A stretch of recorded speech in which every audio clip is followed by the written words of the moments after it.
Very very good morning प्यारे दोस्तों। आज हम पढ़ने वाले हैं मध्य प्रदेश के सितंबर माह के पूर्ण करंट अफेयर्स। ये स्टार्ट करते हैं पूरे सितंबर माह के करंट अफेयर्स, जिसमें आपका पहला क्वेश्चन है, मध्य प्रदेश के किन दो शिक्षकों को राष्ट्रीय शिक्षक पुरस्कार 2020 से सम्मानित किया गया। तो मध्य प्रदेश के ऐसे दो शिक्षक हैं जिनको राष्ट्रीय शिक्षक पुरस्कार से सम्मानित किया गया है। उनका नाम है श्री मोहम्मद अंसारी एवं दूसरे शिक्षक हैं श्री संजय कुमार जैन। तो मध्य प्रदेश के दो शिक्षक श्री मोहम्मद शाहिद अंसारी एवं श्री संजय कुमार जैन को राष्ट्रीय शिक्षक पुरस्कार 2020 से सम्मानित किया गया और उनको यह पुरस्कार राष्ट्रपति श्री रामनाथ कोविंद जी के द्वारा ऑनलाइन कार्यक्रम के माध्यम से प्रदान किया गया।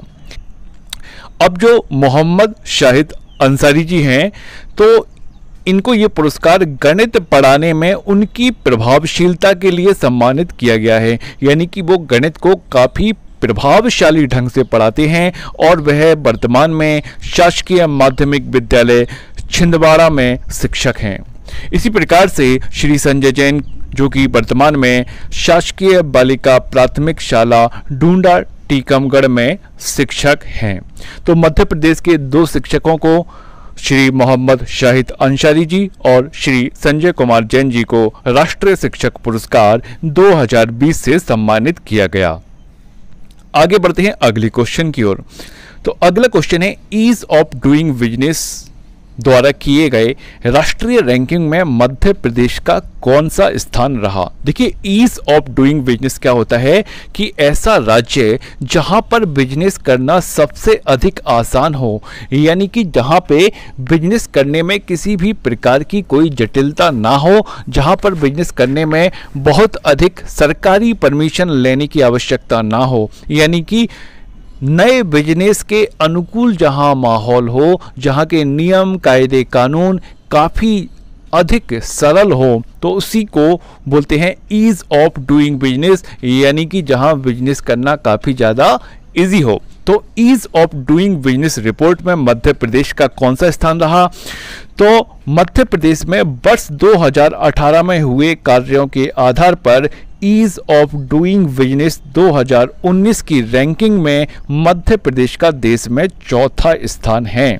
तो 2019 में ये रैंकिंग मध्य प्रदेश को मिली है और किस आधार पर मिली है कि 2018 में मध्य प्रदेश ने जो नियमों में बदलाव किए कि नए बिजनेस को कितनी अधिक आसानी से आप मध्य प्रदेश में स्थापित कर सकते हो, नए बिजनेस को आकर्षित करने के लिए मध्य प्रदेश सबसे उपयुक्त है। तो मध्य प्रदेश की जो नियम हैं वो बहुत अधिक सरल बनाए गए। तो इस कारण से ईज ऑफ डूइंग बिजनेस में मध्य प्रदेश को चौथा स्थान प्राप्त हुआ है, यानी कि मध्य प्रदेश चौथे नंबर पर है जहां पे बड़ी आसानी से बिजनेस को किया जा सकता है। तो मध्य प्रदेश तो हो गया चौथे स्थान पर। अब पहले स्थान पे कौन है, तो देखिए पहले स्थान पर है आंध्र प्रदेश। आंध्र प्रदेश में कोई भी बिजनेस करना बड़ा आसान है। सेकंड नंबर पे है उत्तर प्रदेश, थर्ड नंबर पे है तेलंगाना और चौथे नंबर पे है आपका मध्य प्रदेश। तो ease of doing business report 2019 में मध्य प्रदेश का चौथा स्थान है।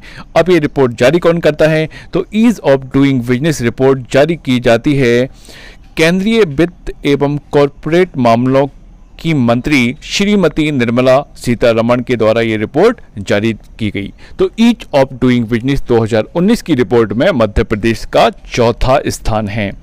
आगे बढ़ते हैं अगले क्वेश्चन की ओर।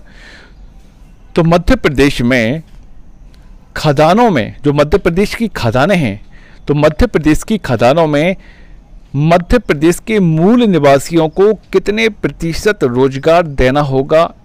तो 75% रोजगार मध्य प्रदेश की खदानों में अब मध्य प्रदेश के निवासियों को देना होगा, 75%। आगे बढ़ते हैं अगले क्वेश्चन की ओर। अगला क्वेश्चन है, नगरीय क्षेत्रों में प्रॉपर्टी की खरीद बिक्री पर अतिरिक्त स्टाम्प ड्यूटी को 3% से घटाकर 1% कर दिया गया है। अगर आप नगरीय यानी शहरी क्षेत्रों में अगर आप प्रॉपर्टी खरीदते हैं तो अभी तक आपको सरकार को 3% स्टाम्प ड्यूटी देनी होती थी, लेकिन अब इसको घटा दिया गया है। तो कितने प्रतिशत घटा दिया गया है? तो 2% की छूट दे दी है, यानी कि अब आपको जो स्टाम्प ड्यूटी देनी है वो केवल 1% की देनी है। तो आपको एक क्वेश्चन आ सकता है कि बताइए नगरीय क्षेत्रों में प्रॉपर्टी की खरीद बिक्री पर कितने प्रतिशत की छूट सरकार के द्वारा दी गई? तो 2% की छूट स्टाम्प ड्यूटी में सरकार के द्वारा दी गई है। देखिए, जब भी कोई प्रॉपर्टी आप खरीदते हैं तो उस पर आपको एक टैक्स देना होता है जो सरकार स्टाम्प ड्यूटी के रूप में लेती है। तो पहले आपको कोई भी नई प्रॉपर्टी खरीदने पर 3% की स्टाम्प ड्यूटी देनी होती थी, लेकिन अब ये वर्तमान में इसको कितना कर दिया गया है? तो वर्तमान में इसको 2% कम कर दिया गया है, यानी कि आपको सिर्फ अब वर्तमान में 1% स्टाम्प ड्यूटी देनी होगी। तो ये आप याद रखिएगा, ये नगरीय क्षेत्रों के लिए है। चलिए आगे बढ़ते हैं अगले क्वेश्चन की ओर। हमारा अगला क्वेश्चन है, प्रधानमंत्री आवास योजना के अंतर्गत श्री नरेंद्र मोदी जी के द्वारा मध्य प्रदेश के कितने लाख परिवारों को गृह प्रवेश कराया गया? तो देखिए 1,75,000 परिवारों को। तो प्रधानमंत्री आवास योजना जो मध्य प्रदेश में चल रही है, इसके तहत जो 12,000 गांव में 1,75,000 आवास बनाए गए थे। जो मध्य प्रदेश के 12,000 गांव हैं वहां पे 1,75,000 जो घर हैं वो बनाए गए थे, और इन घरों में 1,75,000 लोगों को प्रवेश कराया गया। और इसके लिए मध्य प्रदेश ने योजना चलाई जिसका नाम है गृह प्रवेशम योजना। तो गृह प्रवेशम योजना का जो उद्घाटन है वो प्रधानमंत्री श्री नरेंद्र मोदी जी के द्वारा किया गया। तो गृह प्रवेशम योजना के द्वारा मध्य प्रदेश के 1,75,000 परिवारों को गृह प्रवेश कराया गया। तो ये आपको याद रखना है। आगे बढ़ते हैं अगले क्वेश्चन की ओर। अगला क्वेश्चन है, मध्य प्रदेश में कब से कब तक जन कल्याण पखवाड़ा बनाया गया? तो अब इसके कई नाम हैं, जन कल्याण भी बोलते हैं, गरीब कल्याण भी बोलते हैं। तो 16 सितंबर से पंडित दीनदयाल उपाध्याय का जन्म दिवस जो कि 25 सितंबर को था, तो 16 सितंबर से 25 सितंबर तक मध्य प्रदेश में जन कल्याण पखवाड़ा बनाया गया। ये आपको याद रखना है, 16 से 25 सितंबर तक के लिए जन कल्याण पखवाड़ा मध्य प्रदेश में बनाया गया। आगे बढ़ते हैं अगले क्वेश्चन की ओर। अगला क्वेश्चन है, मध्य प्रदेश में किस स्थान पर एयर कार्गो स्थापित किया जाएगा? तो मध्य प्रदेश सरकार के द्वारा डबरा जो कि ग्वालियर के निकट है, तो मध्य प्रदेश सरकार के द्वारा डबरा में एयर कार्गो यानी कि मालवाहक विमानों का अड्डा स्थापित किया जाएगा। Very very important.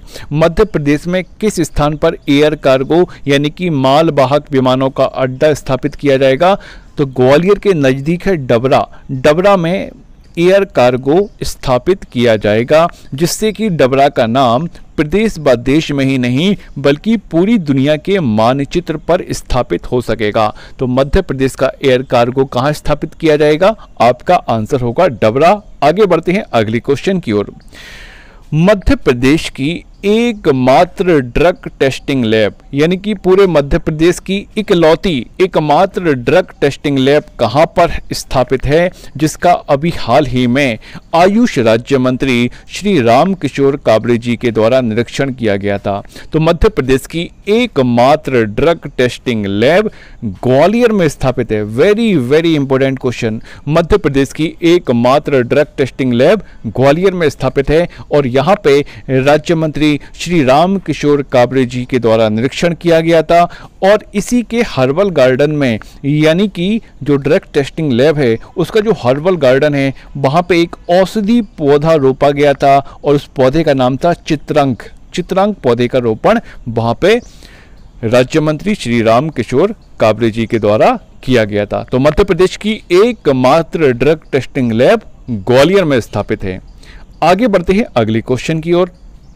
अगला क्वेश्चन है, मां रतनगढ़ पराग सिंचाई परियोजना कहाँ स्थापित की जा रही है? मां रतनगढ़ सिंचाई परियोजना, तो देखिए मां रतनगढ़ सिंचाई परियोजना मेहगांव, वैसे देखा जाए तो ये सेवड़ा के नज़दीक है, सेवड़ा, ठीक है, सेवड़ा मेहगांव, ये भिंड जिले में आते हैं। सेवड़ा मेहगांव में ये स्थापित की जा रही है मां रतनगढ़ सिंचाई परियोजना। और इसके लिए बजट कितने का लग रहा है? तो 228 करोड़ रुपए का बजट इसके लिए लग रहा है। तो मां रतनगढ़ सिंचाई परियोजना का शिलान्यास कब किया गया? तो मां रतनगढ़ सिंचाई परियोजना का शिलान्यास 13 सितंबर 2020 को मुख्यमंत्री श्री शिवराज सिंह चौहान जी के द्वारा किया गया था। तो ये कहाँ पे है? तो ये मेहगांव भिंड में है। तो याद रखिएगा मां रतनगढ़ सिंचाई परियोजना। आगे बढ़ते हैं अगले क्वेश्चन की ओर। अगला क्वेश्चन है, ई ऑफिस प्रणाली लागू करने वाली देश की पहली विद्युत कंपनी कौन बनी? तो ई ऑफिस प्रणाली लागू करने वाली देश की पहली विद्युत कंपनी बनी है मध्य क्षेत्र विद्युत वितरण कंपनी भोपाल। मध्य क्षेत्र विद्युत वितरण कंपनी भोपाल ऐसी पहली कंपनी बनी है पूरे देश में जो कि ई ऑफिस प्रणाली यानी कि इलेक्ट्रॉनिक, यानी कि इसने अपने आप को क्या कर लिया है? डिजिटली अपडेट कर लिया है। अब इस कंपनी के जो भी काम होंगे वो सारे के सारे कैसे होंगे? वो डिजिटल होंगे। चाहे वो बिल जमा करना हो, चाहे वो शिकायत करना हो, किसी भी प्रकार के काम।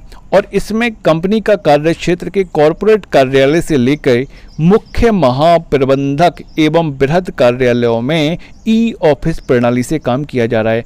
कहने का मतलब ये है कि नीचे से लेके ऊपर तक कंपनी में जो भी काम होगा वो ई ऑफिस प्रणाली यानी कि कंप्यूटर के द्वारा किया जाएगा। तो आप देख सकते हैं मध्य क्षेत्र विद्युत वितरण कंपनी भोपाल, इसकी वेबसाइट है जहां पे आपको कोई भी शिकायत करनी हो या आपको नया कनेक्शन लेना हो या बिजली के बिलों से संबंधित जो भी शिकायत करनी हो तो आप इस कंपनी की वेबसाइट पे कर सकते हैं। तो इसी को बोलते हैं ई ऑफिस प्रणाली, यानी कि अब आपको ऑफिस के चक्कर काटने की जरूरत नहीं है। आप कंप्यूटर के माध्यम से किसी भी प्रकार की शिकायत या नया कनेक्शन या कनेक्शन को ट्रांसफ़र करवाना या कनेक्शन को काटना, जो भी आपकी इंक्वायरी हो, जो भी आपकी शिकायत हो, आप कंप्यूटर के रूप में डिजिटली तौर पे आप कर सकते हैं। आगे बढ़ते हैं अगले क्वेश्चन की ओर। अगला क्वेश्चन है, अभी अभी विक्रम विश्वविद्यालय भोपाल के नए कुलपति किन्हें नियुक्त किया गया है? सो राज्यपाल श्रीमती आनंदीबेन पटेल जी के द्वारा रानी दुर्गावती विश्वविद्यालय जबलपुर के बायोसाइंस विभाग के प्रोफेसर श्री अखिलेश कुमार पांडे को विक्रम विश्वविद्यालय उज्जैन का नया कुलपति नियुक्त किया गया है। सो अगर आपको क्वेश्चन आए कि बताइए विक्रम विश्वविद्यालय उज्जैन के नए कुलपति कौन बने हैं, तो आपका आंसर होगा श्री अखिलेश कुमार पांडे। ठीक है, और इनकी नियुक्ति 4 वर्ष की रहेगी, 4 वर्ष या 70 वर्ष की आयु जो भी पहले हो, तो 4 वर्ष के लिए इनकी नियुक्ति की गई है। आगे बढ़ते हैं अगले क्वेश्चन की ओर। अगला क्वेश्चन है, गरीब कल्याण सप्ताह कब से कब तक मनाया गया? तो देखिए जन कल्याण पखवाड़ा अभी हमने पिछले क्वेश्चन में पढ़ा था, वो बनाया गया था 16 से लेके 25 तक। लेकिन अब बात चलिए गरीब कल्याण सप्ताह की। तो गरीब कल्याण सप्ताह 16 से 23 सितंबर तक मनाया गया था। 16 से 23 सितंबर तक क्या बनाया गया? गरीब कल्याण सप्ताह बनाया गया। अगर आपको याद हो तो 17 सितंबर को प्रधानमंत्री श्री नरेंद्र मोदी का जन्मदिवस भी था। तो 16 से 23 सितंबर तक, इसलिए ये जितने भी पखवाड़े या जितने भी सप्ताह हैं वो सब 17 सितंबर के आसपास ही बनाए गए हैं। तो 16 से 23 सितंबर तक गरीब कल्याण सप्ताह मध्य प्रदेश में मनाया गया। आगे बढ़ते हैं अगले क्वेश्चन की ओर। किन 2 शहरों को मेट्रोपॉलिटन एरिया गठित करने का निर्णय लिया गया है?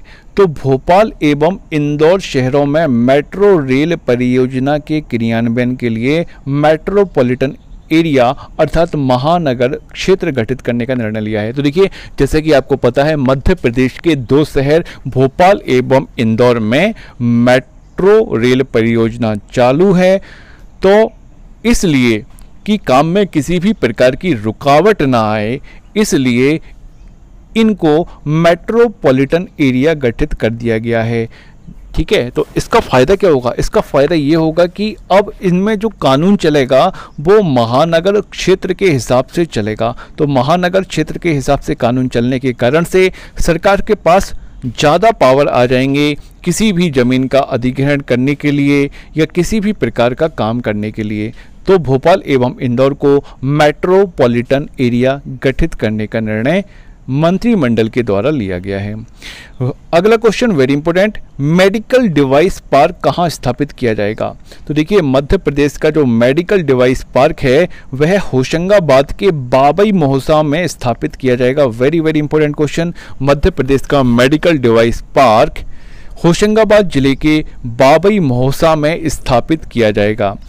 यह भारत सरकार की रसायन एवं उर्वरक मंत्रालय की प्रोत्साहन योजना के अंतर्गत बनेगा। तो मध्य प्रदेश सरकार का जो रसायन एवं उर्वरक मंत्रालय है वही इस पार्क का निर्माण करेगा।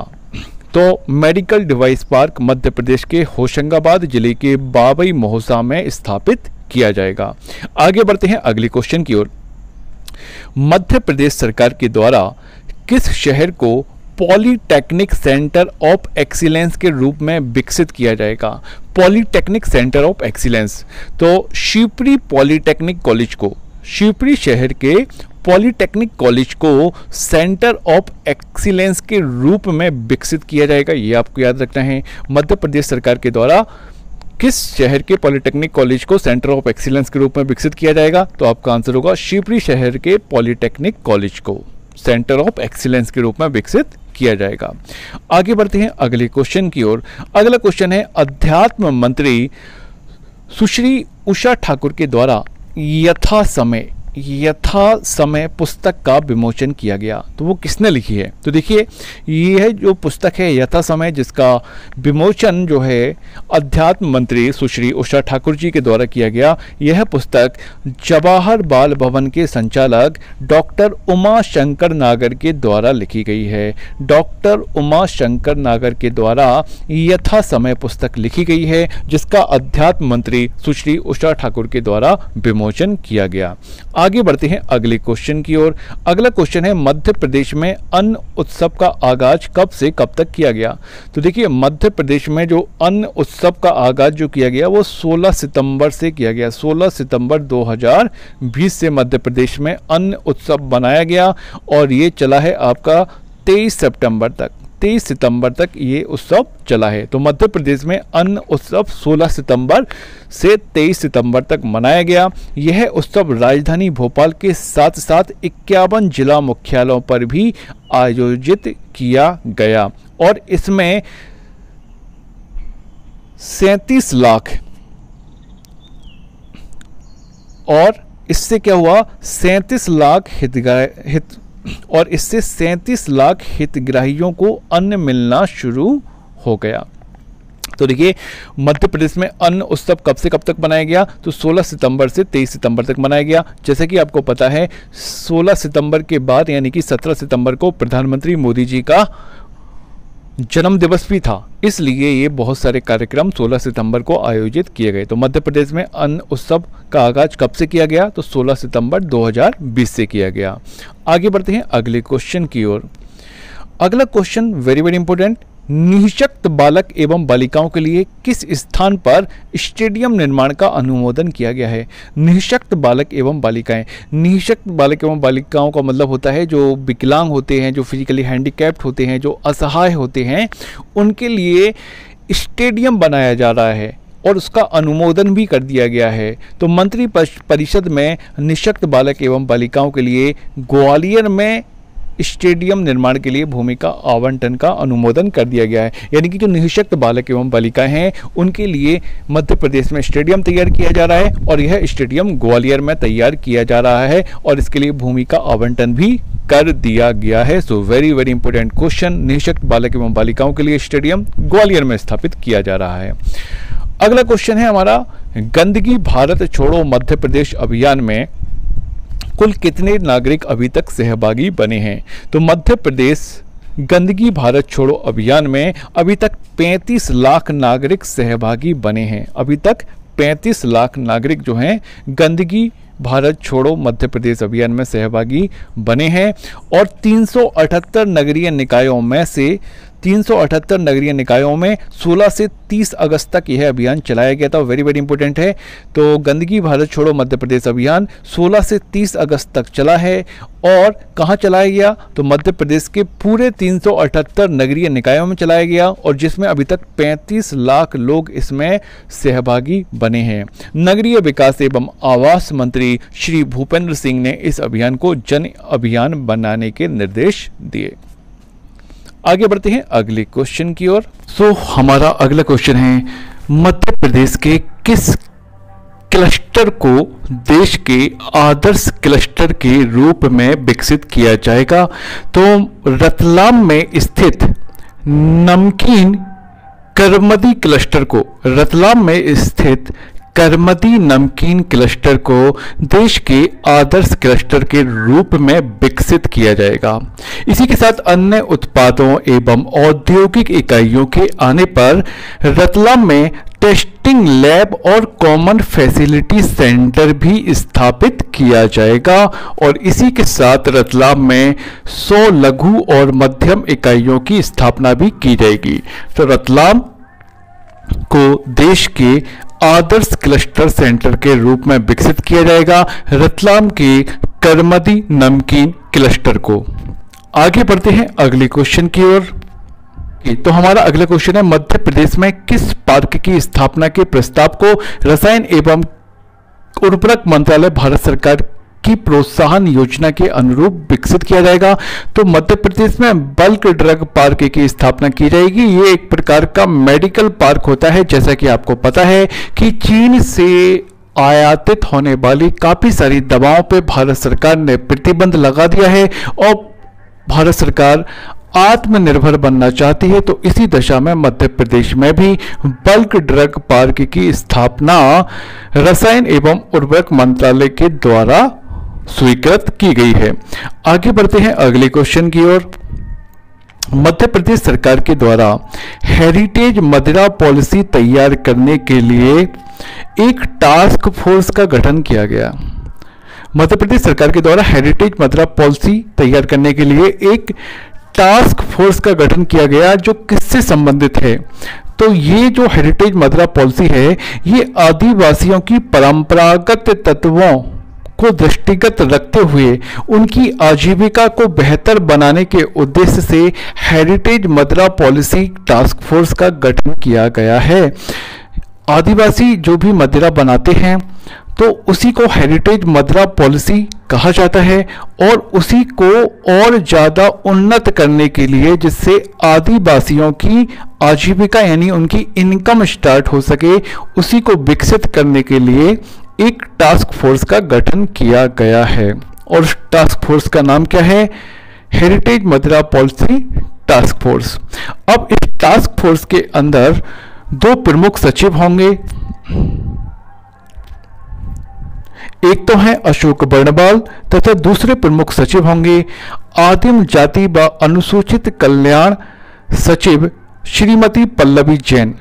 तो टास्क फोर्स के अंदर 2 सचिव होंगे, एक तो अशोक बर्णवाल जी और दूसरी श्रीमती पल्लवी जैन।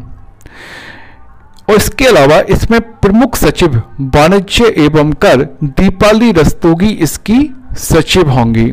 तो 2 होंगे प्रमुख सचिव और 1 होगा इसके अंदर सचिव। इसके अलावा सामान्य प्रशासन विभाग के आदेश के अनुसार यह टास्क फोर्स 1 माह में अपनी रिपोर्ट प्रस्तुत करेगा। आगे बढ़ते हैं अगले क्वेश्चन की ओर। अभी हाल ही में किस जिले में जल जीवन मिशन के अंतर्गत जल संरक्षण की स्वीकृति जारी की गई है? तो देखिए, अशोकनगर जिले में जल जीवन मिशन के तहत जल संरक्षण की स्वीकृति जारी की गई है। लोक स्वास्थ्य एवं यांत्रिकी विभाग ने जल मिशन के अंतर्गत अशोकनगर में 1642 करोड़ की 18 संरचनाओं की स्वीकृति जारी की है और इस स्वीकृति के अंतर्गत अशोकनगर, चंदेरी, ईसागढ़, मुंगावली विकास खंडों के लिए यह राशि जारी की गई है। इन चारों विकास खंडों के 50 गांवों में घरेलू नल कनेक्शन के माध्यम से पेयजल उपलब्ध कराया जाएगा और 4 माह में यह कार्य पूरा करने का लक्ष्य रखा गया है। जल जीवन मिशन की अगर बात की जाए तो अगस्त 2019 में प्रधानमंत्री नरेंद्र मोदी जी के द्वारा जल जीवन मिशन योजना स्थापित की गई थी और इसका उद्देश्य वर्ष 2024 तक सभी गांवों में पाइप के द्वारा जल आपूर्ति सुनिश्चित करना है। यानी कि 2024 तक सभी जगह नल पाइप के द्वारा पानी को पहुंचाना है। जल जीवन मिशन के तहत जल संरक्षण की स्वीकृति किस जिले के लिए हुई है? तो वह है अशोकनगर। अगला क्वेश्चन है मध्य प्रदेश तीर्थ स्थान एवं मेला विकास प्राधिकरण। मध्य प्रदेश तीर्थ स्थान एवं मेला विकास प्राधिकरण का नया अध्यक्ष किसे नियुक्त किया गया है एवं उन्हें किस स्तर के मंत्री का दर्जा प्रदान किया गया है? तो राज्य सरकार ने माखन सिंह चौहान को मध्य प्रदेश तीर्थ स्थान एवं जिला विकास प्राधिकरण का अध्यक्ष नियुक्त कर कैबिनेट मंत्री का दर्जा प्रदान किया है। तो मध्य प्रदेश तीर्थ स्थान एवं मेला विकास प्राधिकरण का नया अध्यक्ष किसे नियुक्त किया गया है? तो माखन सिंह चौहान को नियुक्त किया गया है और उन्हें कैबिनेट स्तर के मंत्री का दर्जा प्रदान किया गया है। अब इनका काम क्या होता है? तो देखिए, मध्य प्रदेश तीर्थ स्थान एवं मेला विकास प्राधिकरण सिर्फ उज्जैन के सिंहस्थ मेले को छोड़कर मध्य प्रदेश में आयोजित होने वाले विभिन्न सांस्कृतिक एवं धार्मिक मेले का प्रबंधन ये करता है, उनका संचालन करता है, उनकी व्यवस्था करता है। और मध्य प्रदेश तीर्थ स्थान एवं मेला विकास प्राधिकरण का जो गठन किया गया था वो 2012 में किया गया था। तो मध्य प्रदेश तीर्थ स्थान एवं मेला विकास प्राधिकरण के नए अध्यक्ष माखन सिंह चौहान को नियुक्त किया गया है एवं उन्हें कैबिनेट स्तर के मंत्री का दर्जा प्रदान किया गया है। अगला क्वेश्चन है कार्टन बृहद सिंचाई परियोजना कहां पर स्थापित की जाएगी? तो कार्टन बृहद सिंचाई परियोजना छतरपुर जिले की बड़ा मलहरा तहसील के ग्राम लिधौरा में स्थापित की जाएगी। ठीक है, कहां स्थापित की जाएगी? छतरपुर जिले की बड़ा मलहरा तहसील के ग्राम लिधौरा में कार्टन बृहद सिंचाई परियोजना स्थापित की जाएगी। इस पर 540 करोड़ रुपए की लागत के विकास कार्यों का लोकार्पण भी किया गया, और इस परियोजना में इस 540 में से 394 करोड़ कार्टन बृहद सिंचाई परियोजना में खर्च किए जाएंगे। इस परियोजना से क्या होगा? 74 गांवों को 74 गांव की जो 15,000 हेक्टेयर भूमि है वहां पर कार्टन बृहद सिंचाई परियोजना से सिंचाई की जाएगी। तो कार्टन बृहद सिंचाई परियोजना कहां पे स्थापित की गई है? छतरपुर जिले के बड़ा मलहरा तहसील के लिधौरा गांव में। आगे बढ़ते हैं अगले क्वेश्चन की ओर। अभी अभी किन जिलों में मेडिकल कॉलेज बनाने की घोषणा की गई है? तो मुरैना एवं छतरपुर में मेडिकल कॉलेज बनाने की घोषणा की गई है। मुख्यमंत्री जी ने छतरपुर में लिधौरा स्टेडियम बनाने एवं भीमकुंड को पर्यटन स्थल बनाने की घोषणा की है।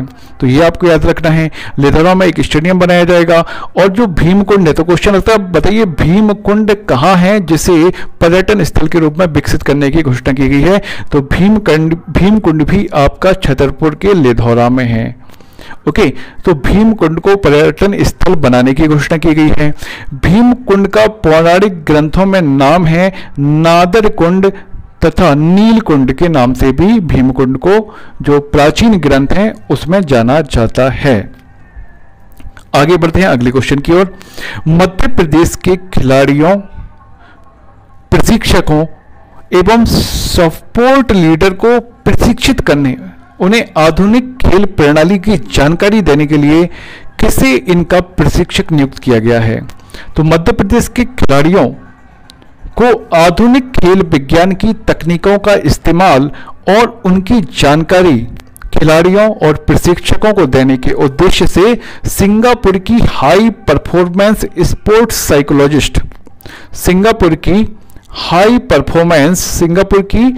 Performance psychologist doctor Sanjana Kiran को मध्य प्रदेश सरकार ने खिलाड़ियों, प्रशिक्षकों तथा स्पोर्ट लीडर्स का प्रशिक्षक नियुक्त किया है। तो वेरी वेरी इंपॉर्टेंट क्वेश्चन आएगा, मध्य प्रदेश में खिलाड़ियों और प्रशिक्षकों को ट्रेनिंग देने के लिए किसी ट्रेनर नियुक्त किया गया है? तो सिंगापुर की साइकोलॉजिस्ट, सिंगापुर की high performance sports psychologist doctor Sanjana Kiran को मध्य प्रदेश सरकार ने प्रशिक्षक नियुक्त किया गया है। और सिंगापुर की स्पोर्ट्स साइकोलॉजिस्ट डॉक्टर संजना किरण 21 सितंबर से 11 अक्टूबर के मध्य में यह प्रशिक्षण मध्य प्रदेश के खिलाड़ियों एवं प्रशिक्षकों को वेबिनार के माध्यम से देंगी। आगे बढ़ते हैं अगले क्वेश्चन की ओर। राज्यव्यापी पोषण महोत्सव का शुभारंभ कब से किया गया? तो राज्यव्यापी पोषण महोत्सव का शुभारंभ 17 सितंबर 2020 से किया गया, क्योंकि इसी दिन माननीय प्रधानमंत्री श्री नरेंद्र मोदी जी का जन्म दिवस भी था। तो इसी दिन से ही राज्यव्यापी पोषण महोत्सव का शुभारंभ किया गया और इस दिन 8 लाख बच्चों को दूध का वितरण आरंभ किया गया और 8 लाख बच्चों को दूध का वितरण आरंभ कर राज्यव्यापी पोषण महोत्सव का शुभारंभ किया गया। इसी के साथ 601 आंगनबाड़ी भवनों का लोकार्पण भी उन्होंने किया था। तो 601 आंगनबाड़ी भवनों का लोकार्पण किया। 97,000 से अधिक आंगनबाड़ी केंद्रों पर राज्य पोषण महोत्सव एक साथ बनाया गया। अगला क्वेश्चन है, प्रोफेसर साहित्य कुमार नाहर को अभी अभी मध्य प्रदेश के किस विश्वविद्यालय का कुलपति नियुक्त किया है? तो राज्यपाल आनंदीबेन पटेल ने इलाहाबाद विश्वविद्यालय के म्यूजिक एवं परफॉर्मिंग आर्ट विभाग के प्रोफेसर साहित्य कुमार नाहर को राजा मानसिंह तोमर संगीत एवं कला विश्वविद्यालय जो ग्वालियर में है उसका कुलपति नियुक्त किया है। तो प्रोफेसर साहित्य कुमार नाहर अब राजा मानसिंह तोमर संगीत एवं कला विश्वविद्यालय ग्वालियर के कुलपति बन गए हैं। और वो पहले कहाँ थे? तो पहले वह इलाहाबाद विश्वविद्यालय के म्यूजिक एवं परफॉर्मिंग आर्ट विभाग के प्रोफेसर थे। अब राजा मानसिंह तोमर कहाँ है? तो ये ग्वालियर में है और इसकी स्थापना 2008 में मध्य प्रदेश सरकार के द्वारा की गई थी। आगे बढ़ते हैं अगले क्वेश्चन की ओर। अभी अभी राज्य सरकार के द्वारा फसल बीमा कि कितनी राशि किसानों के खातों में ट्रांसफर की गई? तो अभी अभी मध्य प्रदेश सरकार के द्वारा 4,688 करोड़ रुपए की राशि 83 लाख किसानों के खातों में ट्रांसफर की गई। आगे बढ़ते हैं अगले क्वेश्चन की ओर। तो अगला क्वेश्चन है, भोपाल की किस ऐतिहासिक इमारत को हेरिटेज होटल के रूप में विकसित किया जा रहा है? तो भोपाल की 145 साल पुरानी बेनजीर पैलेस, इसमें लिखा नहीं है लेकिन आप याद रखिएगा, भोपाल की 145 साल पुरानी बेनजीर पैलेस को हेरिटेज होटल के रूप में विकसित किया जा रहा है और इसके लिए जो निजी कंपनियां हैं उनसे बिड्स भी आमंत्रित की गई हैं। तो भोपाल में बेनजीर पैलेस को हेरिटेज होटल के रूप में विकसित किया जा रहा है। आगे बढ़ते हैं अगले क्वेश्चन की ओर। अगला क्वेश्चन है, राज्य सरकार ने अन्न उत्सव के तहत मध्य प्रदेश के कितने लाख लोगों को 5 किलो गेहूं या चावल 1 रुपये प्रति किलोग्राम की दर से देने का निर्णय लिया है?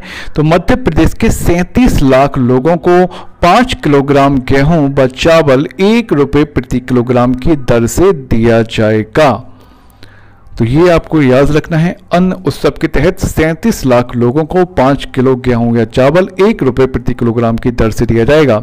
इसके अलावा जो नए सदस्य इसमें शामिल होंगे उनको 5 किलोग्राम गेहूं या चावल एवं 1 किलोग्राम नमक प्रति किलोग्राम 1 रुपये की दर से मिलेगा। मध्य प्रदेश में वाहनों की जानकारी एवं डीलर को वाहनों को मनमाने दामों पर बेचने से रोकने के लिए किस केंद्रीय पोर्टल का इस्तेमाल करने का निर्णय लिया है? देखिए, मध्य प्रदेश में क्या होता था कि जो जालसाजी बहुत होती है, जैसे गाड़ी को मनमाने दाम पर बेचा जाता था, ग्राहकों को ठगा जाता था, इस प्रकार से बहुत तरीके की जालसाजी मध्य प्रदेश में की जा रही थी। अब इसको रोकने के लिए मध्य प्रदेश सरकार ने जो केंद्र सरकार के पोर्टल हैं, कौन कौन से पोर्टल हैं, एक तो है वाहन और दूसरा है सारथी। तो वाहन और सारथी पोर्टल पर अब जो भी व्हीकल आप परचेज करोगे उसकी जानकारी उपलब्ध रहेगी। व्हीकल नंबर, चेसिस नंबर, कितने में खरीदा, कब खरीदा, किस डेट को खरीदा, ये सारी की सारी जानकारी मध्य प्रदेश की व्हीकल की केंद्र सरकार के पोर्टल वाहन और सारथी पर उपलब्ध रहेगी। जब भी कोई नया वाहन खरीदा जाएगा तो उसकी जानकारी इन पोर्टल पर अपलोड होगी। अब इसका फायदा ये है कि जब भी किसी गाड़ी को हम दूसरे राज्यों में ट्रांसफ़र करते हैं तो ये जो सारी इन्फॉर्मेशन है उस गाड़ी की, ये दूसरे राज्यों में भी डिस्प्ले होगी, जिससे दूसरे राज्यों में वाहन को ट्रांसफ़र करने पर एनओसी में किसी प्रकार की दिक्कत नहीं आएगी।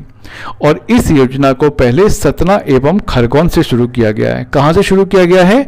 मध्य प्रदेश के सतना एवं खरगोन से जो केंद्रीय पोर्टल हैं वहाँ पर वाहनों की जानकारी अपलोड करना अनिवार्य कर दिया गया है। आगे बढ़ते हैं अगले क्वेश्चन की ओर। ये साइंस का क्वेश्चन मैंने लिया है, मुझे अच्छा लगा। शुक्र के बादलों में, जो शुक्र जो हमारा ग्रह है जिसे हम वीनस बोलते हैं, तो शुक्र के बादलों में अभी अभी वैज्ञानिकों ने किस गैस का पता लगाया है जिससे वहां जीवन की संभावना जगी है? तो वो गैस है फॉस्फीन। तो अभी अभी शुक्र, जिसे सबसे गर्म ग्रह भी कहा जाता है, हॉट प्लैनेट कहा जाता है, तो वहां पर फॉस्फीन गैस पाए जाने की संभावना जताई गई है। फॉस्फीन गैस ऐसी गैस होती है जो पृथ्वी पर दलदलीय स्थानों पर पाई जाती है। तो शुक्र ग्रह पे ना तो पानी है, ना कीचड़ है, ना दलदल है, लेकिन वहां फॉस्फीन गैस है। इसका मतलब ये है कि शुक्र ग्रह पे जीवन की संभावना है। अब ये जो पता लगाया गया है, तो ये वैज्ञानिकों के द्वारा पता लगाया गया है। अब इस पे खोज जारी रहेगी। आगे बढ़ते हैं अगले क्वेश्चन की ओर। अगला क्वेश्चन है, मध्य प्रदेश के किस पार्क में, इसे आप पार्क पढ़िएगा, मध्य प्रदेश के किस पार्क में पर्यटकों के लिए अंडे नुमा कमरे बनाए जा रहे हैं? तो मध्य प्रदेश के जो मांडू है, मांडू में जो काकड़खोर डायनासोर फॉसिल पार्क है, मांडू के काकड़खोर डायनासोर फॉसिल पार्क में पर्यटकों को आकर्षित करने के लिए डायनासोर के अंडों की तर्ज पर 6 कमरे यहां बनाए गए हैं। तो मतलब मध्य प्रदेश का जो मांडू है, मांडू अगर आप जाओगे तो वहां पे जो डायनासोर के बड़े बड़े अंडे होते हैं, उसी प्रकार के पर्यटकों को आकर्षित करने के लिए अंडे नुमा कमरे बनाए गए हैं। ठीक है। इसके अलावा मांडू में अश्वत्था पर आधारित एक संग्रहालय भी मांडू में है, जो कि काकड़ाखो के अंदर ही है। तो काकड़ाखो डायनासोर पार्क कहाँ है? तो वो भी मांडू में है। अश्वत्था जीवाश्म संग्रहालय, अश्वत्था जीवाश्म संग्रहालय भी कहाँ है आपका? तो अश्वत्था जीवाश्म संग्रहालय भी मांडू में है। आगे बढ़ते हैं अगले क्वेश्चन की ओर। तो अभी अभी भारत जो है, ये मैंने थोड़ा नेशनल इंटरनेशनल क्वेश्चन लिया है। अभी अभी भारत जो है हाइपरसोनिक क्लब में शामिल हो गया। हाइपरसोनिक क्या होता है? देखिए, सोनिक स्पीड क्या होती है? जब भी ध्वनि की गति से तेज कोई विमान उड़ता है तो उसको बोलते हैं सोनिक, और जब वह काफी तेज उड़ता है तो उसको बोलते हैं हाइपरसोनिक। तो अभी अभी भारत जो है हाइपरसोनिक मिसाइल, जो हवा में ध्वनि की गति से 6 गुना तेज, जिसको हम बोलते हैं मैक 6, तो भारत ने ये बना ली है। हाइपरसोनिक मिसाइल भारत के पास आ गई है, इसलिए भारत जो है हाइपरसोनिक क्लब में शामिल हो गया है, और भारत हाइपरसोनिक क्लब में शामिल होने वाला चौथा देश है। पहले कौन कौन सा है? अमेरिका पहले से ही शामिल था, रूस, चीन, और चीन के बाद अब कौन है? भारत। तो भारत के पास भी अब हाइपरसोनिक मिसाइल, यानी ऐसी मिसाइल जो ध्वनि की स्पीड से 6 गुना तेज चल सकती है, उसी को हम हाइपरसोनिक स्पीड कहते हैं। तो भारत इसमें शामिल हो गया है। Hello and very good evening. आज हम पढ़ने जा रहे हैं मध्य प्रदेश के करेंट अफेयर्स, जो कि 20 सितंबर से 27 सितंबर 2020 तक के हैं। ये स्टार्ट करते हैं मध्य प्रदेश के करेंट अफेयर्स। ओके, मुख्यमंत्री किसान कल्याण योजना। मुख्यमंत्री किसान कल्याण योजना के अंतर्गत मध्य प्रदेश सरकार के द्वारा प्रति किसान 4,000 रुपये की राशि प्रति वर्ष किसानों के खातों में जमा की जाएगी।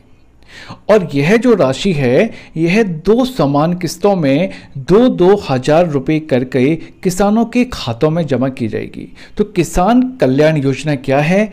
मुख्यमंत्री किसान कल्याण योजना के अंतर्गत मध्य प्रदेश सरकार के द्वारा किसानों के खातों में प्रति वर्ष 4,000 रुपये की राशि जमा कराई जाएगी। तो यह है मुख्यमंत्री किसान कल्याण योजना। अब ऐसी ही एक स्कीम जिसका नाम है प्रधानमंत्री किसान सम्मान निधि योजना। प्रधानमंत्री किसान सम्मान निधि योजना के अंतर्गत किसानों के खातों में प्रति वर्ष 6,000 रुपये की राशि केंद्र सरकार की ओर से जमा करवाई जा रही है।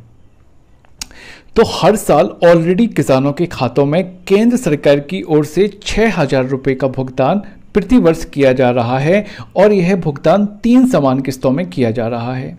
तो ऑलरेडी केंद्र सरकार की ओर से 6,000 रुपये किसानों को मिल रहे हैं और अब मुख्यमंत्री किसान कल्याण योजना के कारण से मध्य प्रदेश के किसानों को राज्य सरकार की ओर से 4,000 रुपये भी मिलेंगे। तो कुल मिलाकर अब मध्य प्रदेश के किसानों को प्रति वर्ष 10,000 रुपये की सम्मान निधि प्राप्त हो सकेगी। इस योजना का शुभारंभ मुख्यमंत्री श्री शिवराज सिंह चौहान जी के द्वारा 26 सितंबर 2020 को किया जाएगा। तो मुख्यमंत्री किसान कल्याण योजना यानी कि प्रत्येक किसान के खाते में राज्य सरकार की ओर से प्रति वर्ष 4,000 रुपये डाले जाएंगे। आगे बढ़ते हैं अगले टॉपिक की ओर। ओके, अगली जो योजना है वह है एक जिला एक उत्पाद योजना। आत्मनिर्भर मध्य प्रदेश के तहत इस योजना का शुभारंभ किया गया। एक जिला एक उत्पाद योजना के तहत प्रत्येक जिले के एक उत्पाद को बढ़ावा देकर उसका व्यापक रूप से प्रचार राज्य सरकार के द्वारा किया जाएगा। यानी कि प्रत्येक जिले से एक फसल, फल या सब्जी को राज्य सरकार के द्वारा उसका प्रचार किया जाएगा एवं उस फसल, फल या सब्जी को राष्ट्रीय एवं अंतर्राष्ट्रीय स्तर पर ख्याति दिलवाई जाएगी, जिससे मध्य प्रदेश आत्मनिर्भर मध्य प्रदेश की ओर आगे बढ़ सके। अब इसमें क्या क्या शामिल है? तो जिलों में पैदा होने वाली फल, सब्जी और फसलों की पैकिंग तथा बेहतर मार्केटिंग के लिए अगले 4 साल में 7,440 करोड़ रुपए मध्य प्रदेश सरकार के द्वारा खर्च किए जाएंगे। तो क्वेश्चन आपको ये भी आएगा कि एक जिला एक उत्पाद योजना का बजट कितना रखा गया है? तो एक जिला एक उत्पाद योजना का बजट अगले 4 साल के लिए 7,440 करोड़ रुपए रखा गया है और हर जिले में से कोई एक फल या कोई एक सब्जी या किसी एक फसल को मध्य प्रदेश सरकार के द्वारा राष्ट्रीय एवं अंतर्राष्ट्रीय स्तर पर उसकी पैकिंग एवं उसकी मार्केटिंग की जाएगी। यही है एक जिला एक उत्पाद योजना। ठीक है, अब देखिए इसके अंतर्गत कौन कौन से उत्पाद किस किस जिले से लिए जाएंगे। तो इसकी एक लिस्ट है, ये आप देख सकते हैं। इस लिस्ट में 1 डिस्ट्रिक्ट 1 प्रोडक्ट के तहत आगर मालवा एवं राजगढ़ से लिया जाएगा संतरे को, अलीराजपुर से लिया जाएगा सफेद मूसली को, अनूपपुर, बालाघाट, सीधी व उमरिया से लिया जाएगा आम को, अशोकनगर व गुना से लिया जाएगा धनिया, बड़वानी, दमोह, धार, सागर, सतना, झाबुआ, कटनी, रायसेन तथा शिवपुरी से लिया जाएगा टमाटर को, बैतूल में लिया जाएगा काजू को, भिंड, छिंदवाड़ा, देवास, ग्वालियर, मुरैना, उज्जैन और इंदौर से लिया जाएगा आलू को, भोपाल व श्योपुर से लिया जाएगा अमरूद को, बुरहानपुर से लिया जाएगा केले को, छतरपुर, रीवा और शहडोल से लिया जाएगा हल्दी को, जबलपुर से लिया जाएगा हरी मटर को, मंदसौर, रतलाम और दतिया से लिया जाएगा लहसुन को, पन्ना से लिया जाएगा आंवले को, हरदा व खरगोन से लिया जाएगा मिर्च को, होशंगाबाद से नींबू को, शाजापुर व खंडवा से प्याज को और टीकमगढ़ तथा निवाड़ी से अदरक की पैकेजिंग एवं इसकी पब्लिसिटी मार्केटिंग राज्य सरकार के द्वारा की जाएगी, जिससे कि ये जिले आत्मनिर्भर बन सकें, इनके उत्पादों को, इनके फल सब्जी एवं फसलों को राष्ट्रीय एवं अंतर्राष्ट्रीय स्तर पर ख्याति राज्य सरकार के द्वारा दिलवाई जाएगी। तो ये है आपकी वन डिस्ट्रिक्ट वन प्रोडक्ट योजना की लिस्ट। इसमें आपसे क्वेश्चन पूछा जा सकता है कि बताइए एक जिला एक उत्पाद योजना के अंतर्गत सफेद मूसली किस जिले की प्रमुख फसल है? तो आपका आंसर होगा अलीराजपुर। या आपको एक क्वेश्चन आ सकता है कि धनिया एक जिला एक उत्पाद के तहत किन जिलों की प्रमुख फसल है? तो आपका आंसर होगा अशोकनगर व गुना। तो आपको ये याद रखना है। आगे बढ़ते हैं अगले क्वेश्चन की ओर। अगला टॉपिक है महिलाओं को आर्थिक संबल प्रदान करने के लिए मध्य प्रदेश सरकार ने कितने करोड़ के पैकेज का ऐलान किया है या कितने करोड़ के पैकेज को बढ़ा दिया है? तो मध्य प्रदेश सरकार के द्वारा महिला स्व सहायता समूहों को बैंकों के माध्यम से दी जाने वाली सहायता राशि की सीमा 300 करोड़ से बढ़ाकर 1400 करोड़ कर दी गई है।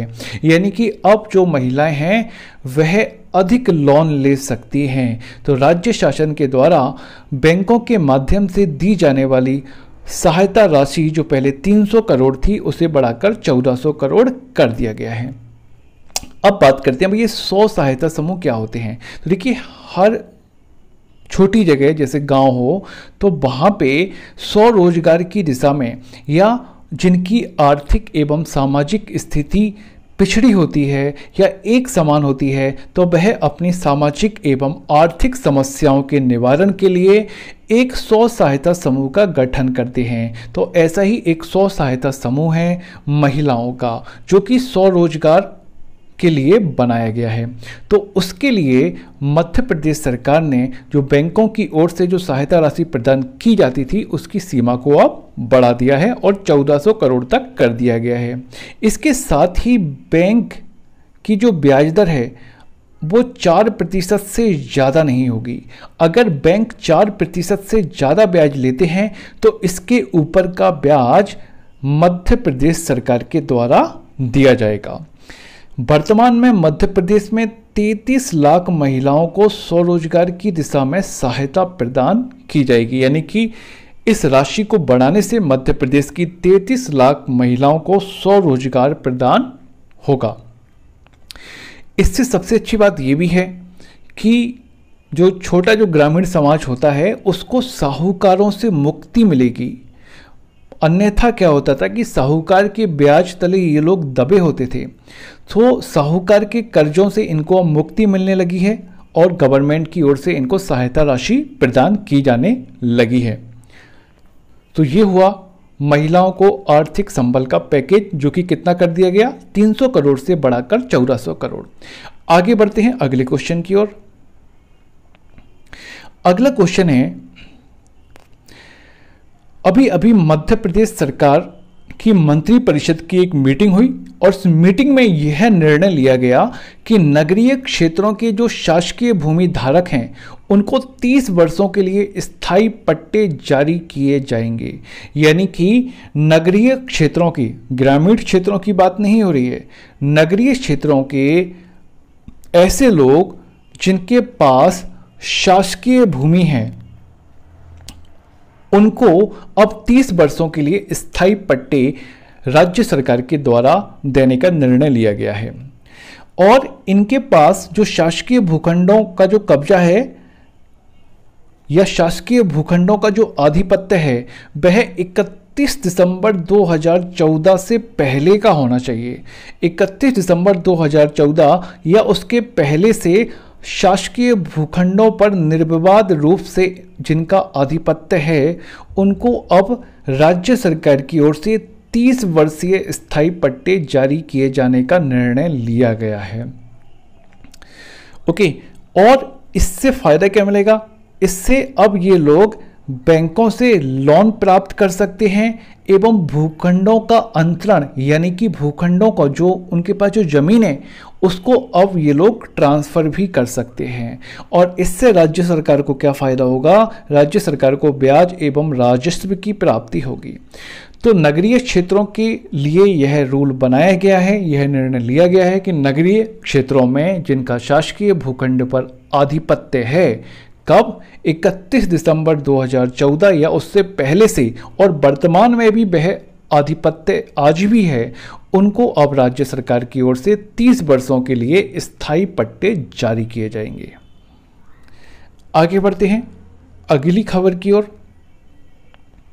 ओके, सो हमने अभी अभी पढ़ा था एक जिला एक उत्पाद योजना के अंतर्गत किस जिले में केला एक्सपोर्ट क्लस्टर बनाया जाएगा। तो केला एक जिला एक उत्पाद योजना के तहत किस जिले का प्रमुख फल है? तो हमने वहां पर लिस्ट में देखा था कि बुरहानपुर, ठीक है, बुरहानपुर का प्रमुख फल है केला। तो एक जिला एक उत्पाद योजना के तहत बुरहानपुर में केला एक्सपोर्ट क्लस्टर बनाया जाएगा। केला एक्सपोर्ट क्लस्टर का अर्थ है कि केले का निर्यात राज्य सरकार के द्वारा राष्ट्रीय एवं अंतर्राष्ट्रीय स्तर पर किया जाएगा, यानी मध्य प्रदेश से केला जो है बाहर भेजा जाएगा। तो बुरहानपुर में केला एक्सपोर्ट क्लस्टर का निर्माण राज्य सरकार की ओर से किया जाएगा। इसके अलावा बुरहानपुर के केले को विश्व स्तर पर पहचान दिलाई जाएगी एवं बुरहानपुर में केला आधारित उद्योगों की स्थापना भी राज्य सरकार की ओर से की जाएगी। आगे बढ़ते हैं अगले क्वेश्चन की ओर। अगला क्वेश्चन है राज्य स्तरीय वन्य प्राणी सप्ताह के अवसर पर किस प्रतियोगिता का आयोजन किया जाएगा। तो राज्य वन्य प्राणी सप्ताह का आयोजन 1 अक्टूबर से 7 अक्टूबर तक किया जाएगा और राज्य वन्य प्राणी सप्ताह के तीसरे दिन यानी कि 3 अक्टूबर को खजाने की खोज प्रतियोगिता का आयोजन किया जाएगा। ये आपको याद रखना है, खजाने की खोज प्रतियोगिता का आयोजन किया जाएगा और इसमें अधिकतम 20 टीमें भाग लेंगी, जिसमें प्रथम आने वाली 6 टीमों को पुरस्कार प्रदान किया जाएगा। और खजाने की खोज प्रतियोगिता का आयोजन राष्ट्रीय वन विहार भोपाल में किया जाएगा। जो राष्ट्रीय पार्क है भोपाल का वन विहार, वहां पर इस प्रतियोगिता का आयोजन किया जाएगा। आगे बढ़ते हैं अगली खबर की ओर। अगली जो न्यूज है शिव ज्योति एक्सप्रेस योजना। तो शिव ज्योति एक्सप्रेस योजना क्या है? तो शिव ज्योति एक्सप्रेस योजना राज्य सरकार ने शहरी एवं ग्रामीण क्षेत्रों में छोटे छोटे काम धंधे करने वाले स्ट्रीट वेंडर्स के कल्याण के लिए शिव ज्योति एक्सप्रेस योजना का शुभारंभ किया। यानी कि जो शहरी एवं ग्रामीण क्षेत्र हैं वहाँ जो छोटे छोटे स्ट्रीट वेंडर्स होते हैं, स्ट्रीट वेंडर्स का मतलब होता है जो गलियों में छोटे मोटे व्यापार करते हैं, जैसे ठेले लगाते हैं। तो ये छोटे छोटे स्ट्रीट वेंडर्स को राज्य सरकार की ओर से शिव ज्योति योजना के तहत 10-10 हज़ार रुपये की राशि इनको उपलब्ध कराई जाएगी और यह 10-10 हज़ार रुपये की राशि बिना किसी सुरक्षा के एवं बिना किसी ब्याज के इन्हें राज्य सरकार की ओर से उपलब्ध कराई जाएगी। सो शिव ज्योति एक्सप्रेस योजना किससे संबंधित है? तो स्ट्रीट वेंडर से संबंधित है। स्ट्रीट वेंडर्स को 10,000 रुपये का लोन या सहायता राशि राज्य सरकार की ओर से बिना किसी सिक्योरिटी एवं बिना किसी ब्याज के प्रदान की जाएगी। अब ऐसी ही एक योजना हमने लास्ट वाले वीडियो में पढ़ी थी जो कि प्रधानमंत्री स्ट्रीट वेंडर्स योजना थी, जिसमें केंद्र सरकार की योजना के तहत भी, यानी कि वो जो स्ट्रीट वेंडर्स योजना थी वह केंद्र सरकार की योजना थी और केंद्र सरकार के द्वारा स्ट्रीट वेंडर्स को भी 10-10 हज़ार रुपये की सहायता राशि केंद्र सरकार की ओर से भी प्रदान की जा रही है। तो मध्य प्रदेश की ये योजना है शिव ज्योति एक्सप्रेस योजना, जो कि स्ट्रीट वेंडर्स को 10,000 रुपये की सहायता राशि प्रदान करेगी। आगे बढ़ते हैं अगले क्वेश्चन की ओर। अभी अभी मुख्यमंत्री शिवराज सिंह चौहान के द्वारा किस शहर को स्मार्ट सिटी बनाने की घोषणा की गई है? तो अभी अभी मुख्यमंत्री शिवराज सिंह चौहान जी के द्वारा अशोकनगर को स्मार्ट सिटी बनाने की घोषणा की गई है और यह भी घोषणा की गई कि आगामी 3 वर्षों में प्रदेश का कोई भी घर कच्चा नहीं रहेगा। सरकार के द्वारा विभिन्न प्रकार की आवास योजनाओं के अंतर्गत पक्के घर बनाने के लिए सहायता राशि प्रदान की जाएगी।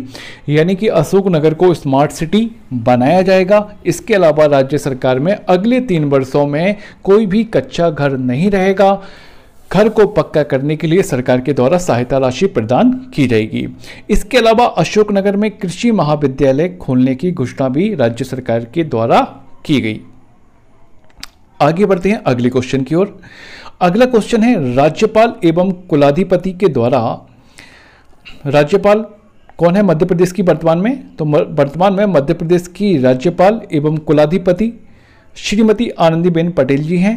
उनके द्वारा Atal Bihari Vajpayee International Convention Centre, very very important, Atal Bihari Vajpayee International Convention centre का निर्माण या लोकार्पण कहाँ किया गया? सो जीवाजी विश्वविद्यालय ग्वालियर में नवनिर्मित Atal Bihari Vajpayee International Convention centre का लोकार्पण राज्यपाल जी के द्वारा 25 सितंबर 2020 को किया गया। अब बात ये आती है कि ये Atal Bihari Vajpayee International Convention Centre है क्या? तो देखिए, इंटरनेशनल कन्वेंशन सेंटर एक प्रकार का बहुत बड़ा ऑडिटोरियम होता है जिसमें सभा हो सके। इसमें कंसर्ट हॉल भी होता है, इसके अंदर कॉन्फ्रेंस हॉल भी होता है, इसके अंदर मीटिंग रूम्स भी होते हैं छोटे छोटे। तो इसमें क्या है, विभिन्न प्रकार के सेमिनार आयोजित किए जाते हैं। सो मध्य प्रदेश को राष्ट्रीय एवं अंतर्राष्ट्रीय ख्याति दिलाने के लिए मध्य प्रदेश के इंफ्रास्ट्रक्चर को अंतर्राष्ट्रीय स्तर का बनाने के लिए इंटरनेशनल कन्वेंशन सेंटर मध्य प्रदेश में जीवाजी विश्वविद्यालय में बनाया गया है। और इस इंटरनेशनल कन्वेंशन सेंटर का नाम Atal Bihari Vajpayee International Convention Centre रखा गया है। वेरी वेरी इंपॉर्टेंट क्वेश्चन, ये क्वेश्चन आपको आ सकता है कि बताइए मध्य प्रदेश का इंटरनेशनल कन्वेंशन सेंटर कहाँ स्थापित है? तो जीवाजी विश्वविद्यालय ग्वालियर में स्थापित है। और इसके अंतर्गत क्या होगा कि जो विदेशों से जिनमें अच्छी विशेष योग्यता होती है वो अपनी ज्ञान एवं क्षमता को हमारे साथ शेयर कर सकेंगे, जिससे कि मध्य प्रदेश भी उस लेवल की क्वालिटी की ओर आगे बढ़ सके। यानी कि नॉलेज शेयरिंग, टेक्नोलॉजी शेयरिंग, ये सारे के सारे काम इंटरनेशनल कन्वेंशन सेंटर के द्वारा किए जाएंगे। आगे बढ़ते हैं अगले क्वेश्चन की ओर। अगला क्वेश्चन है, अभी हाल ही में मुख्यमंत्री शिवराज सिंह चौहान जी के द्वारा 1587 करोड़ की नर्मदा उद्वहन सिंचाई परियोजना का शुभारंभ कहाँ किया गया? तो 1587 करोड़ की नर्मदा उद्वहन सिंचाई परियोजना का शुभारंभ धार जिले के बदनावर क्षेत्र के कोटेश्वर में किया गया। धार जिले के बदनावर क्षेत्र के कोटेश्वर में किया गया और 1587 करोड़ की नर्मदा माइक्रो उद्वहन सिंचाई परियोजना का भूमि पूजन किया गया। अब ये नर्मदा माइक्रो उद्वहन परियोजना है क्या? तो देखिए, धार जिले के कोटेश्वर में नर्मदा नदी के पानी को लाया जा रहा है, जिससे कि कोटेश्वर के आसपास के गांव में सिंचाई सुविधा उपलब्ध हो सके। उसके लिए नर्मदा के पानी को लाया जा रहा है और इसलिए इस परियोजना का नाम है नर्मदा उद्वहन सिंचाई परियोजना और इसका शुभारंभ किया गया। इसके अलावा एक बात और आपको याद रखनी है कि इसी क्षेत्र में यानी कोटेश्वर में कोटेश्वर महादेव का मंदिर भी स्थित है, जो कि काफी फेमस है। सो ये हुई नर्मदा उद्वहन सिंचाई परियोजना, जो कि धार जिले के कोटेश्वर में लाई जा रही है। So thank you so much. और ये हमने कंप्लीट कर लिए हैं हमारे वीकली करंट अफेयर्स, जो कि 20 सितंबर से 27 सितंबर तक के थे। ये आपके MPPSC, MPSI, इसके अलावा आपके कांस्टेबल, जेल प्रहरी, टीचर के एग्जाम के लिए काफ़ी वेरी वेरी इंपॉर्टेंट।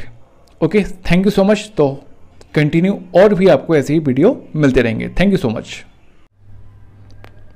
ओके, तो अगला क्वेश्चन है, मध्य प्रदेश विज्ञान एवं प्रौद्योगिकी परिषद की कार्यकारी समिति के अध्यक्ष पद पर किसे नियुक्त किया गया है?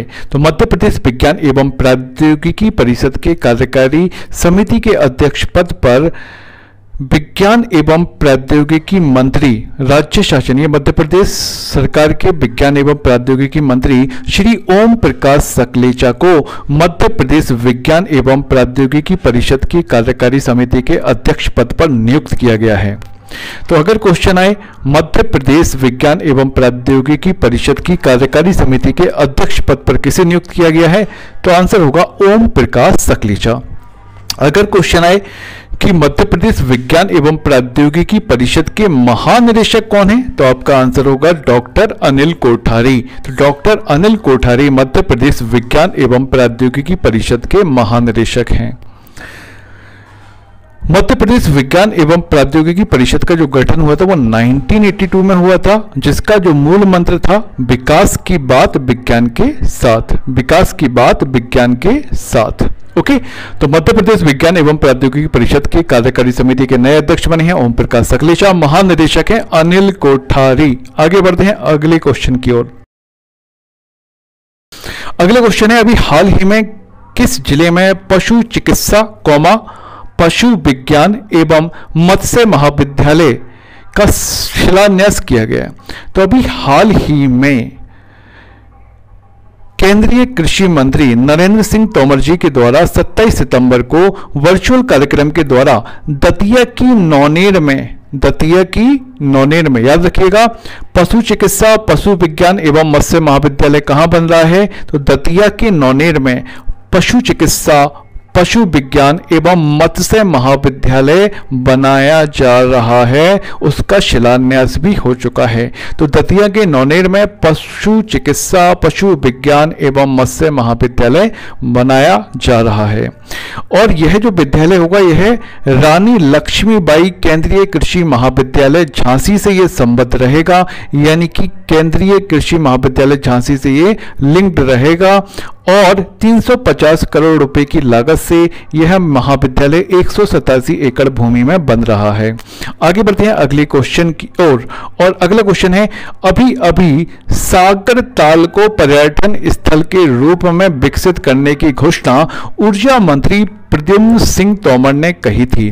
तो सागर ताल किस जिले में है? तो देखिए, सागर ताल को पर्यटन स्थल के रूप में विकसित करने की घोषणा की गई है और सागर ताल है आपका ग्वालियर जिले की बहोड़पुरा में, ग्वालियर जिले के बहोड़पुरा में। तो ग्वालियर में है आपका सागर ताल और इसको जो हमारे ऊर्जा मंत्री हैं प्रद्युम्न सिंह तोमर, उन्होंने इसे पर्यटक स्थल के रूप में विकसित करने की घोषणा की है। तो सागर ताल आप याद रखिए, सागर ताल कहाँ है? तो ग्वालियर जिले में है सागर ताल। आगे बढ़ते हैं अगले क्वेश्चन की ओर। अगला क्वेश्चन वेरी इंपोर्टेंट, गंदगी भारत छोड़ो मध्य प्रदेश अभियान में नगरीय निकायों के आधार पर किए गए कार्यों की रैंकिंग में कौन सा नगर निगम सर्वश्रेष्ठ स्थान प्राप्त किया है? तो गंदगी भारत छोड़ो मध्य प्रदेश अभियान ये मध्य प्रदेश में भी चालू है और इसके तहत नगरीय निकायों को रैंकिंग की गई कि किसमें सबसे अच्छी सफाई है, कहां पे यह योजना सबसे अधिक इफेक्टिव रूप से कार्यान्वित की गई है। तो गंदगी भारत छोड़ो मध्य प्रदेश अभियान में इंदौर नगर निगम, जिसकी जनसंख्या 5 लाख से अधिक जनसंख्या वाले नगर निगम में सर्वश्रेष्ठ स्थान प्राप्त किया है। यानी कि 5 लाख से अधिक जनसंख्या वाले सर्वश्रेष्ठ नगर निगम यानी कि नंबर 1 नगर निगम में इंदौर ने अव्वल स्थान प्राप्त किया है। यानी कि इंदौर ऐसा नगर निगम बना है जहां गंदगी भारत छोड़ो अभियान के तहत सबसे अधिक काम, सबसे अच्छा काम किया गया है और वहां से गंदगी को खत्म किया गया है। तो इंदौर नगर निगम ने पहला स्थान प्राप्त किया है गंदगी भारत छोड़ो अभियान की रैंकिंग में। इसी प्रकार से 5 लाख तक की जनसंख्या के नगर निगम में देवास ने प्रथम स्थान किया है। ठीक है, तो इंदौर नगर निगम की जनसंख्या 5 लाख से अधिक की श्रेणी में प्रथम स्थान प्राप्त किया है, जबकि देवास जो नगर निगम है उसकी जनसंख्या 5 लाख तक है लेकिन 5 लाख से अधिक नहीं है। तो 5 लाख तक की जनसंख्या में देवास नगर निगम ने प्रथम स्थान प्राप्त किया है। इसी प्रकार 5 लाख जनसंख्या की नगर पालिकाओं में पीथमपुर ने प्रथम स्थान प्राप्त किया है, ये आपको याद रखना है। इसी प्रकार से 25,000 से 1 लाख जनसंख्या वाली नगर पालिकाओं में या नगर परिषदों में ग्वालियर संभाग की रादोगढ़, तो 25,000 से 1 लाख जनसंख्या वाली नगर पालिकाओं में ग्वालियर संभाग की जो रादोगढ़ है, रादोगढ़ नगर पालिका नंबर 1 है। इसी प्रकार से 25,000 से कम जनसंख्या की श्रेणी में जो मुंगावली की नगर परिषद है वो नंबर 1 यानी कि सबसे बेहतर है। तो ये रैंकिंग आपको याद रखना है। गंदगी भारत छोड़ो मध्य प्रदेश अभियान में सर्वश्रेष्ठ नगर निगम आपका बना है इंदौर, जिसकी नगरीय जनसंख्या कितनी है, 5 लाख से अधिक है, और नगरीय जनसंख्या 5 लाख तक, ठीक है। तो 5 लाख तक की बात की जाए तो देवास नंबर 1 है, और अगर बात की जाए 5 लाख जनसंख्या वाली नगर पालिका की तो उसमें पीथमपुर नंबर 1 है, और अगर बात की जाए 25,000 से 1 लाख जनसंख्या की तो उसमें आपका नंबर 1 है ग्वालियर संभाग की रादोगढ़, और 25,000 से कम श्रेणी की नगर परिषद तो मुंगावली, ये आपको याद रखना है। आगे बढ़ते हैं अगले क्वेश्चन की ओर। अगला क्वेश्चन है, देवी अहिल्या विश्वविद्यालय की पूर्णकालिक कुलपति किसे नियुक्त किया गया है? तो डॉक्टर रेणु जैन को देवी अहिल्या विश्वविद्यालय की पूर्णकालिक कुलपति नियुक्त किया गया है। Very very important question. Doctor Renu Jain को देवी अहिल्या विश्वविद्यालय की पूर्णकालिक कुलपति नियुक्त किया गया है। देवी अहिल्या विश्वविद्यालय की स्थापना 1964 में की गई थी। डॉक्टर रेणु जैन की नियुक्ति धारा 52 के अंतर्गत की गई है। इनकी नियुक्ति 4 साल के लिए रहेगी। आगे बढ़ते हैं अगले क्वेश्चन की ओर। अभी हाल ही में मध्य प्रदेश में किस आयोग का गठन किया गया है? तो अभी हाल ही में मध्य प्रदेश में सरकार के द्वारा पिछड़ा आयोग के गठन किया गया है। पिछड़ा आयोग के गठन को मंजूरी दी गई है। अब इस पिछड़ा आयोग में एक अध्यक्ष होगा, उपाध्यक्ष होगा और 3 सदस्य, यानी कुल कितने लोग हो गए? 5 सदस्य होंगे। याद रखिएगा, पिछड़ा वर्ग आयोग में टोटल कितने मेंबर होंगे? तो 5 मेंबर होंगे। इसके साथ ही पिछड़ा आयोग के पास अधिकारियों को बुलाने का अधिकार ही रहेगा। तो अधिकारियों को, कोई भी अधिकारी को अपने पास बुला सकते हैं, उससे पूछताछ कर सकते हैं, उससे जानकारी मांग सकते हैं। तो हाल ही में मध्य प्रदेश सरकार ने पिछड़े आयोग के गठन का निर्णय लिया है। आगे बढ़ते हैं अगले क्वेश्चन की ओर। अगला क्वेश्चन है, अभी हाल ही में मध्य प्रदेश सरकार के द्वारा किस विभाग को कंप्यूटराइज्ड किया जा रहा है? तो मध्य प्रदेश सरकार के द्वारा राजस्व विभाग को कंप्यूटराइज्ड किया जा रहा है। इसके लिए मध्य प्रदेश सरकार ने 17,000 पटवारियों को लैपटॉप भी प्रदान कर दिए, यानी कि वो लैपटॉप कंप्यूटर के द्वारा सारी जानकारियां अब अपने सिस्टम पर अपलोड करेंगे। तो राजस्व विभाग को कंप्यूटराइज्ड किया जा रहा है। अगला क्वेश्चन है, भारतीय निर्वाचन आयोग के द्वारा मध्य प्रदेश के 28 विधानसभा क्षेत्रों में रिक्त पदों हेतु चुनाव के लिए 29 सितंबर 2020 को कार्यक्रम जारी किया गया। तो पहला क्वेश्चन यह बनेगा, मध्य प्रदेश में कितनी विधानसभा क्षेत्रों के चुनाव के लिए कार्यक्रम जारी किया, या कितनी विधानसभा क्षेत्रों के चुनाव हो रहे हैं? तो 28 विधानसभा क्षेत्रों पर चुनाव हो रहे हैं। तो 29 सितंबर 2020 को इसके लिए चुनाव आयोग ने कार्यक्रम जारी कर दिया। और चुनाव आयोग के कार्यक्रम इस प्रकार है कि नामांकन पत्र दाखिल करने की अंतिम तिथि 16 अक्टूबर 2020 है। 16 अक्टूबर 2020 तक आप नामांकन दाखिल कर सकते हैं। और प्रदेश में 9,361 केंद्रों पर मतदान होगा, यानी कि 28 विधानसभा क्षेत्रों के लिए 9,361 केंद्रों पर मतदान होगा। और ये मतदान कब होगा?